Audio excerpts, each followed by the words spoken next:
Ishomereri nirije kwero kushomese by'imikono abana batarukwebasa cabahwere okombekanya yabo twino kushomerwaho umwanya gwa nyakaguruka umbriso bwa nyakaguruka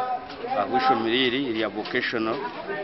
Kanyonyore vocational school kandi kushomese bya tourism hamwe na hospitality abana barukuza kwakira barambuzi abarikuba biziro mu Uganda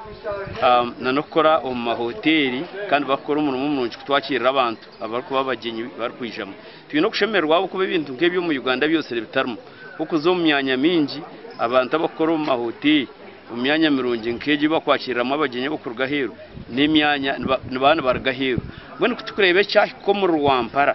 na munongo musaba dikono bwa kinoni twarangwa ishomero nkeri yatandika kandi tukara abantu behireyo nturu kushemerwa tumangwa abana bitu bazakora umurimo murungi mutabano wo mugenzi Kanyonyere Stanley mpameze Kanyonyere ayerekera kusima abo kwetera ishomerero mu izina ry'isho wisurwe idamini basharamu kutandika ishomereri abo kumushira was a trader,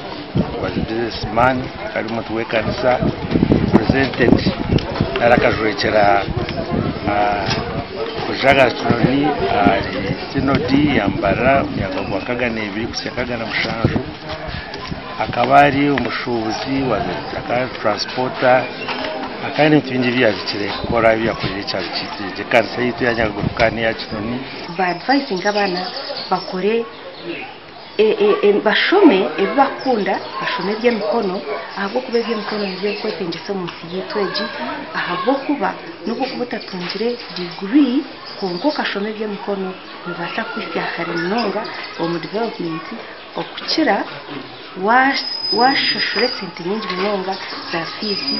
kandi ukashomesa umwana akavugwa mu rumuri amakuru agagasha kwa ari waso